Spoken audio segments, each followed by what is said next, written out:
Y ahora pasamos a la segunda ponencia de esta primera sesión, que es de Ramón Izquierdo Peiró, que es director técnico del Museo de la Catedral de Santiago y que nos va a presentar un complemento a lo que hemos visto ahora, que tiene que ver con revalorizando al maestro Mateo, últimos descubrimientos y propuestas museográficas.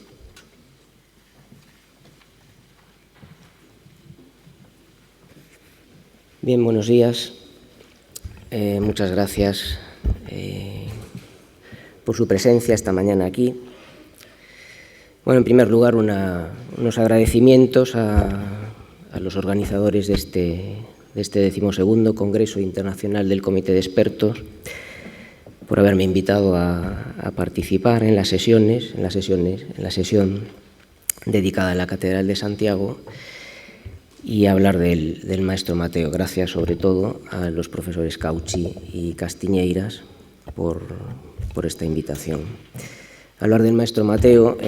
aquí en Santiago, bueno, pues siempre para mí es un motivo de satisfacción porque, bueno,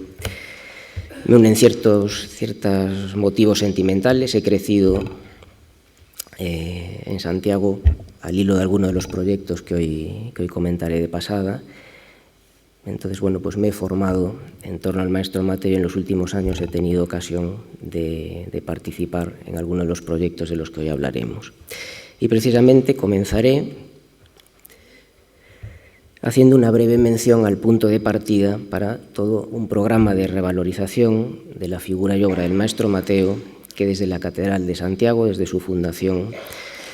se ha desarrollado en los últimos años. Y es que, aunque hoy en día no hay dudas acerca de su significación como artista y de su importancia no solo para la Catedral compostelana, sino para la configuración del arte gallego a partir de los últimos años del siglo XII, sin embargo, estamos ante un caso peculiar, el de una figura sobre la que apenas tenemos datos sobre su existencia, más allá, se ha comentado antes, de su presencia en el documento firmado por Fernando II, 1168, y del epígrafe de los dinteles del Pórtico de la Gloria de 20 años después. En ambos vemos cómo se le reconoce su labor al frente de las obras de la catedral.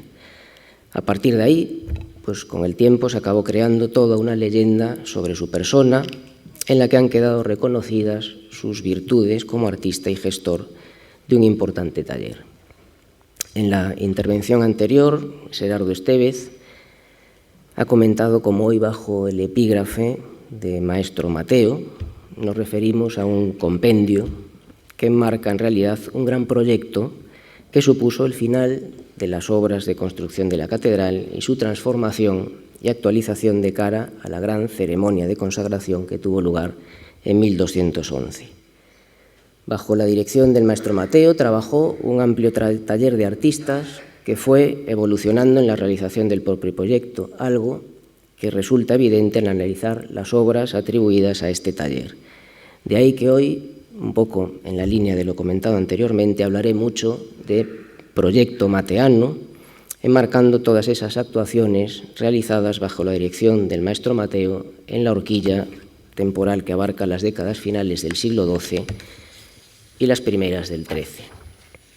También me referiré a talleres de herencia mateana para comentar aquellas obras posteriores a las primeras décadas del XIII,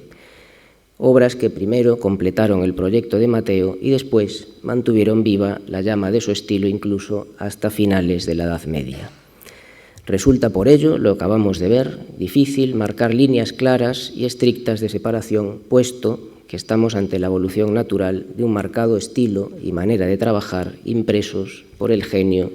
del maestro Mateo. Parece inconcebible en la actualidad pensar en una catedral sin el maestro Mateo y sin el Pórtico de la Gloria, pero,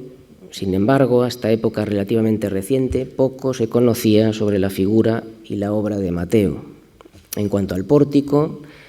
no era un espacio de acceso habitual y hasta su descubrimiento en las últimas décadas del siglo XIX pasó siglos casi olvidado al fondo de la nave central de la catedral,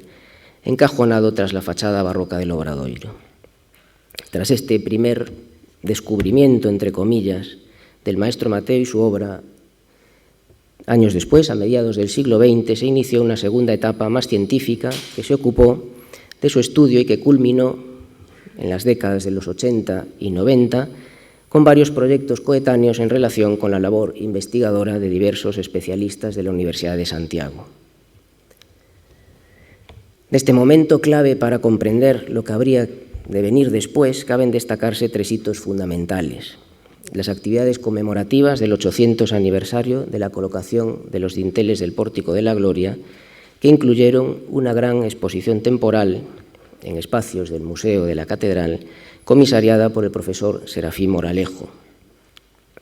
La investigación a cargo de los profesores López Calo y Carlos Villanueva sobre la música del Pórtico de la Gloria, que trajo consigo la realización de las réplicas de los instrumentos de los ancianos de la arquivolta central. Y, en tercer lugar,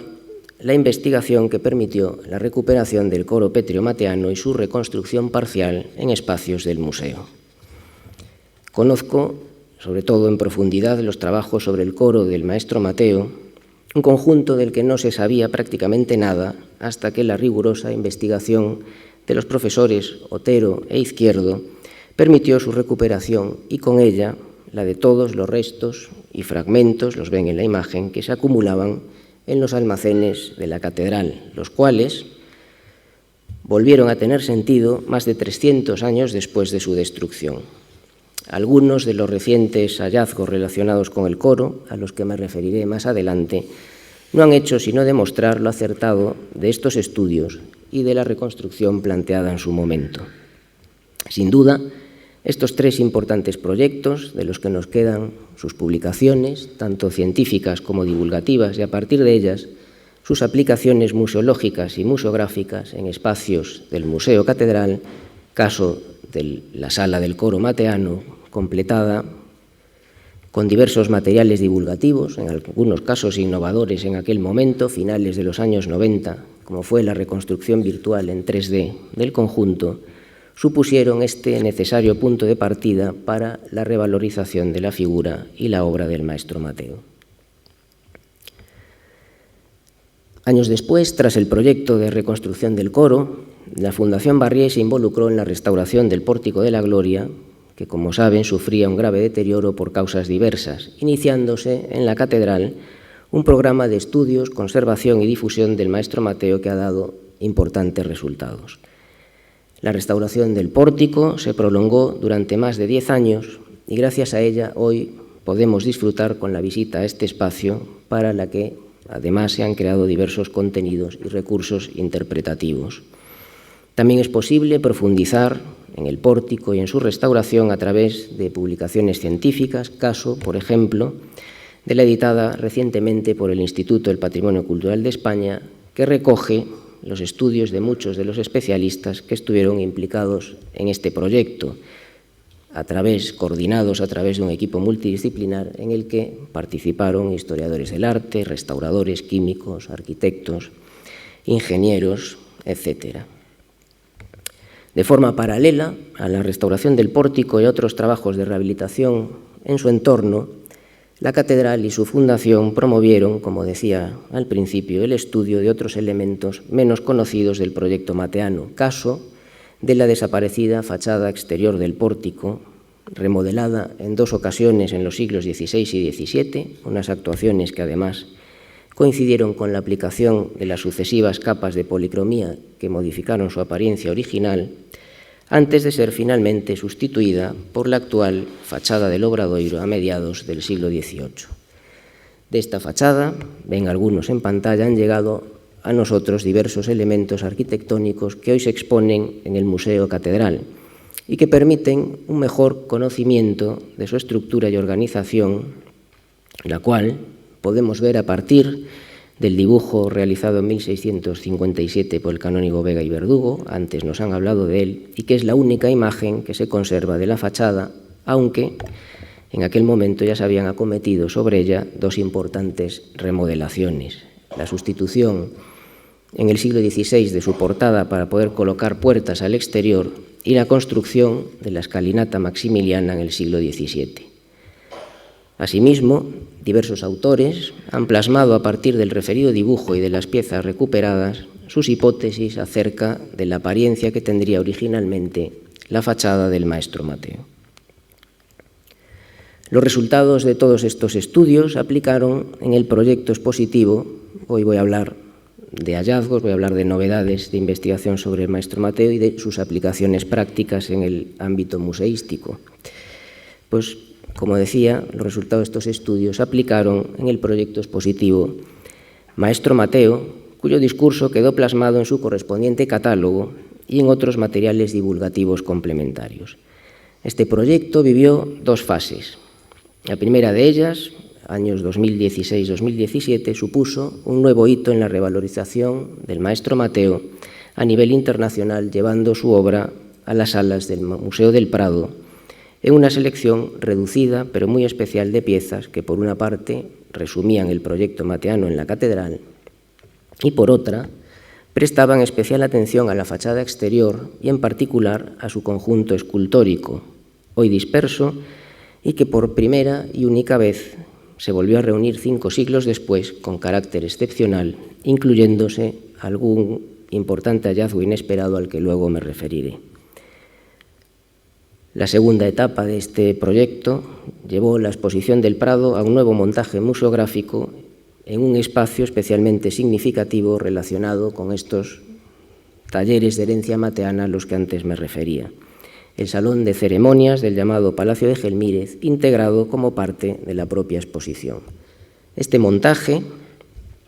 hoy adaptado, pervive en el llamado Espacio Maestro Mateo, exposición permanente dedicada a abordar, a través de piezas originales y materiales interpretativos, el proyecto mateano. Actualmente, el Espacio Maestro Mateo constituye, junto con la Sala Monográfica del Coro Pétreo, situada en la antigua buchería bajo el claustro renacentista, y la recién recuperada cripta del Pórtico de la Gloria, los 3 focos museísticos con los que la catedral ha revalorizado y puesto a disposición de la sociedad la figura y la obra del Maestro Mateo, completando de este modo la visita al Pórtico de la Gloria. Por lo que se refiere a los últimos descubrimientos y su relación con el proyecto mateano, en la última década se ha llevado a cabo una fuerte campaña de rehabilitación de la catedral que, además de resultados en el campo de la conservación e investigación arquitectónica, también ha aportado importantes hallazgos arqueológicos, muchos de ellos relacionados con el arte del Maestro Mateo. La restauración del Obradoiro, nos la acaban de explicar pormenorizadamente, acometida en fases sucesivas, ha permitido conocer mejor la fachada mateana, sobre la que Fernando de Casas supo colocar magistralmente su telón barroco. De su historia constructiva nos acaban de hablar anteriormente, por lo que solo comentaré en el plano arquitectónico algunos elementos especialmente relevantes para el programa Maestro Mateo y sus aplicaciones museísticas. Ya en sus innovadores estudios de finales de los años 80, claves a la hora de analizar esta fachada, el profesor Izquierdo hizo hincapié en la existencia de un ándito que, como sucedía en otros ejemplos coetáneos, serviría para atender el gran rosetón que protagonizaba la parte central, bañando de luz a través de sus vidrieras de colores el interior de la catedral. Esta hipótesis se ha confirmado, nos lo acaban de contar, en el curso de los trabajos en las torres de las campanas y la carraca, en las cuales se descubrieron esos pasadizos desde donde se llegaba al ándito que en altura comunicaba con el rosetón y también ambas torres entre sí. Estos corredores han quedado hoy accesibles y desembocan en esos pequeños vanos que veíamos en las imágenes 360, que permiten obtener, entre otras cosas, unas vistas inéditas de la tribuna situada sobre el Pórtico de la Gloria. También, nos lo acaban de contar, en el curso de las obras de la fachada, en este caso en la bóveda que corona en la tribuna el discurso del Pórtico de la Gloria, se recuperó encastrada en el mortero de la plementería de la bóveda una moneda acuñada en San Martín de Tours en la segunda mitad del siglo XII, coincidiendo cronológicamente, por tanto, con la construcción del conjunto del pórtico y su fachada. Pudo haber sido recolocada allí, como nos acaban de decir, pero quién sabe si esta moneda pudo pertenecer originalmente a uno de los integrantes de ese taller mateano, confirmando de este modo la presencia en Compostela en aquellos momentos de un taller internacional que trajo consigo unas influencias que el maestro supo transformar y adaptar a un arte nuevo y con personalidad propia. Por su parte, los trabajos realizados en la Torre Sur, siempre tan problemática por las irregularidades del terreno en el que se asienta esa panda de la catedral, sacaron a la luz dos importantísimos hallazgos que una vez más han vuelto a poner en relación a dos artistas y a dos concepciones artísticas diferentes que debieron de coincidir a un tiempo en las obras de construcción de la catedral. El maestro Mateo, por un lado, y el enigmático maestro de los paños mojados, por el otro. Primeramente, en uno de los cuartos que aligeran el cuerpo de la torre, y que en algún momento por determinar se había rellenado para reforzarla, se recuperó una estatua columna perteneciente al taller del maestro Mateo y con probabilidad procedente de la fachada exterior del Pórtico de la Gloria, donde se continuaba la estructura del interior con una serie de personajes bíblicos representados en jambas y columnas de la portada, completando de este modo el mensaje del pórtico. Conocíamos varias esculturas atribuidas a este conjunto que, como he comentado, se reunieron extraordinariamente con motivo de la exposición Maestro Mateo. A ellas se han dado, según los autores, diferentes identidades y colocaciones en el conjunto de la portada, algo que para lo que hoy nos ocupa es indiferente pues, quién sea cada uno de ellos. Lo importante para mí es que muy probablemente en este lugar a través del cual se accedía a la gloria del tímpano central se desarrollaría un mensaje precursor y anunciador de lo que iba a suceder en el interior en relación con las prefiguraciones y la genealogía humana de Cristo. Por eso, pues aquí estaban las imágenes de los reyes David y Salomón, las dos únicas piezas claramente identificadas por sus atributos, las cuales, tras retirarse de la fachada, se recolocaron durante siglos en el pretil del Obradoiro y hoy, felizmente recuperadas tras una compleja restauración que ha sido parte igualmente de las actuaciones enmarcadas en este programa Maestro Mateo, impulsado por la Catedral, se exponen en el Museo de la Catedral. Junto a David y Salomón podrían haber estado pues, Abraham, Isaac, Jacob, Enoc, Elías, Josías, Saúl o cualquier otro personaje bíblico que tuviese relación con este comentado mensaje precursor que aportaba esta fachada, que, como es sabido, originalmente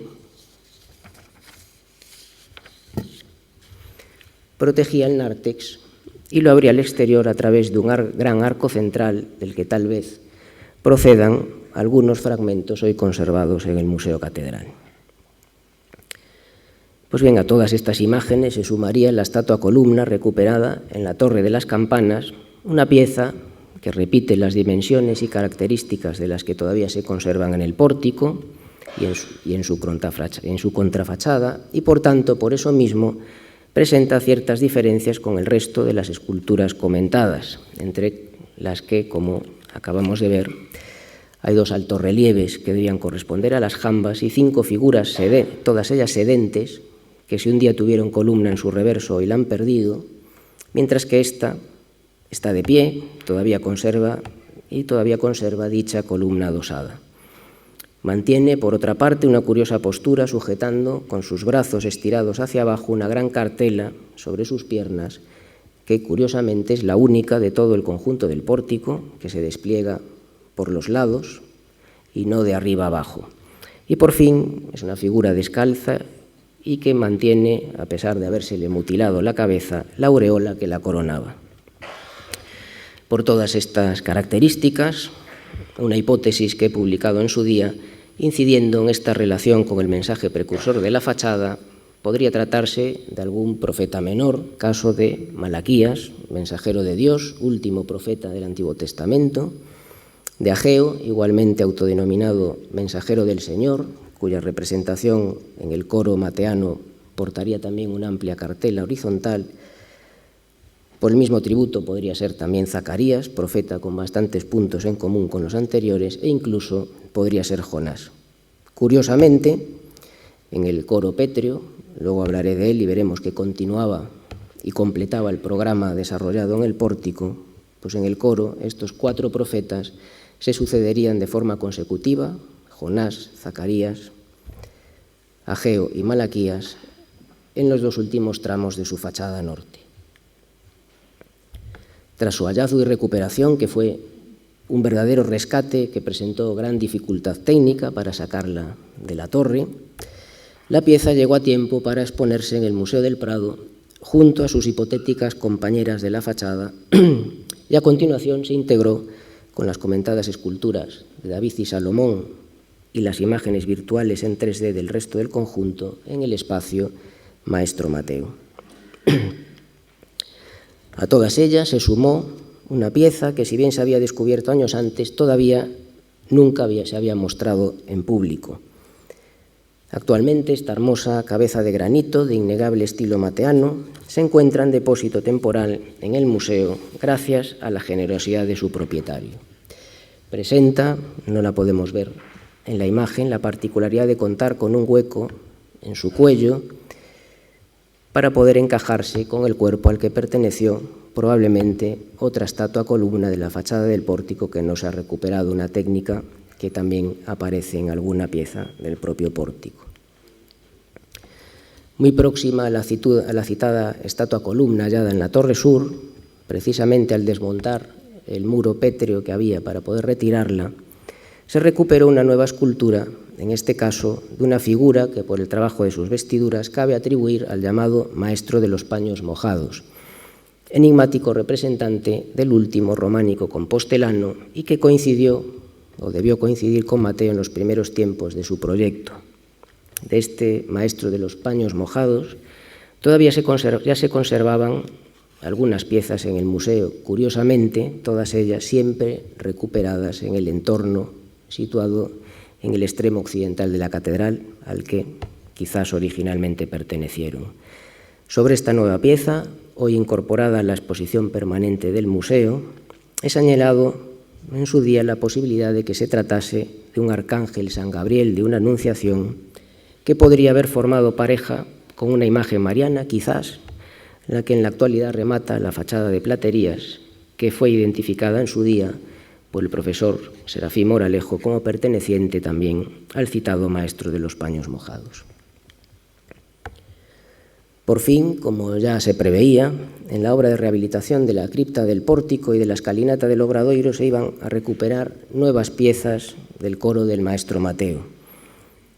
Habían sido allí reutilizadas en el momento de construcción de la escalinata y ampliación de la cripta, coincidente en el tiempo, primeros años del siglo XVII, con el derribo del coro pétreo. No obstante, como veremos, los resultados de estos trabajos arqueológicos han terminado superando con creces las expectativas iniciales. En primer lugar, las obras en la escalinata permitieron recuperar interesantes restos del coro, entre ellos esos dos grandes plafones de cuidada decoración que muestran la variedad de recursos técnicos de los escultores del taller mateano y el detallismo con el que afrontaban cada elemento. También aparecieron 3 largos fragmentos de zócalo decorado con una sucesión de arquitos ciegos que se reutilizaron como base de la parte inferior de la escalinata. Uno de ellos, el central, se ha musealizado, mientras que los 2 laterales, por razones obvias, para no desmontar la escalera, han quedado en su sitio una vez documentados. Asimismo, fue ocasión la intervención en la escalinata para realizar catas en busca de evidencias de una hipotética escalinata medieval que daría acceso por el exterior a la fachada del Pórtico de la Gloria. Antes nos han hablado de este tema de pasada, y es que es este de la escalera mateana un tema controvertido y que ha dado lugar a diferentes opiniones por parte de los expertos acerca de si efectivamente existieron o no unos accesos exteriores a la fachada. En estas catas no se han hallado restos de la citada escalinata, por lo que es posible que, como sucedió después en otros ejemplos de influencia mateana, caso de San Esteban de Ribas de Miño o de la propia Catedral de Orense, el acceso original a la catedral por su fachada occidental se realizase a través de la cripta de esas escaleras mistilíneas de las que nos han hablado,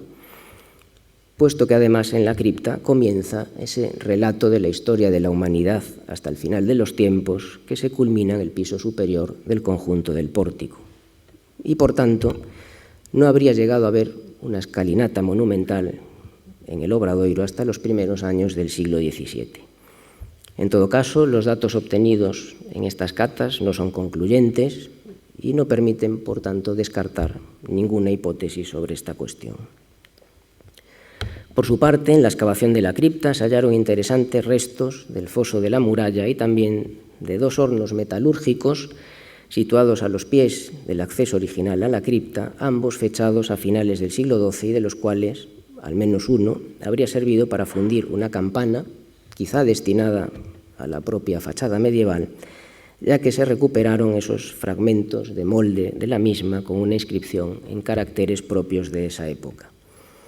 No se hallaron, por otra parte, también nos han hablado de ello, evidencias como para afirmar la existencia en este lugar de construcciones preexistentes y, por tanto, estaríamos ante una obra plenamente mateana, dando la razón a la inscripción de los dinteles del pórtico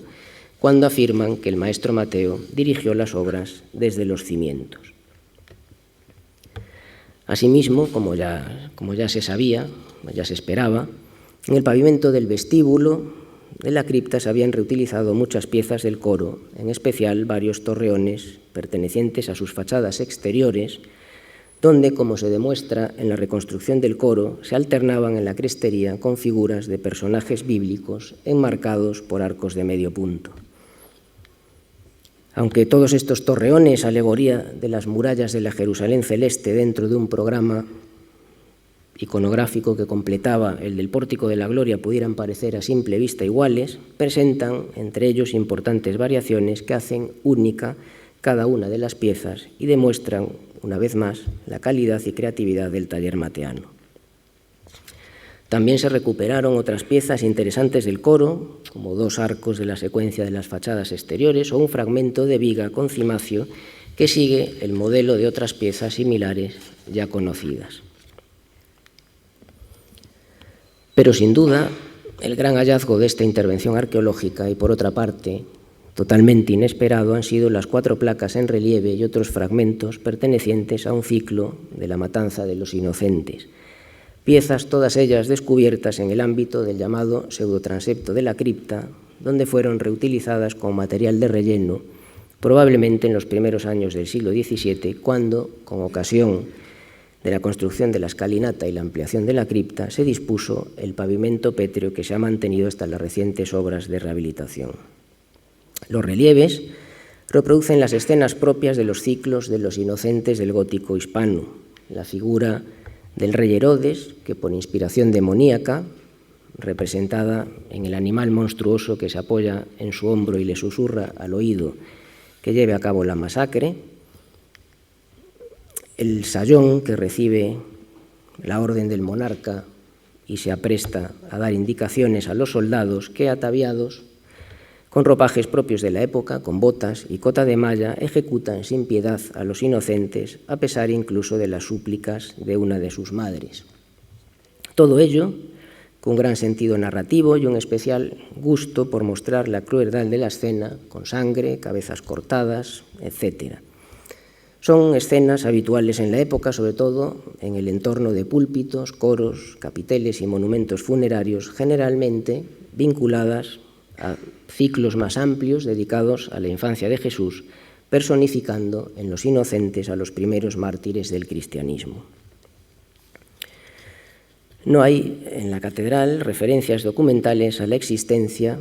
de un ciclo de estas características, ni evidencia científica que en estos momentos permita afirmar una autoría o una ubicación original en la catedral. Debemos movernos, por tanto, en el terreno de las hipótesis a partir de parámetros propios de la investigación en historia del arte. Estilísticamente, parecen piezas algo más avanzadas en el tiempo al maestro Mateo, aunque, como todo el arte gallego de ese momento, y más el de la catedral, están influenciadas por el estilo que esos talleres mateanos, talleres de herencia mateana, taller tardorrománico le llamaban en la intervención anterior, expandieron por Galicia con diversos focos identificados. Por este motivo y por las propias dimensiones, volúmenes, tratamiento de los paños, detalles decorativos, y características físicas de las piezas, las cuales he tenido ocasión de analizar con detenimiento durante varios meses, no parece posible encajar estos relieves en la fachada del trascoro mateano,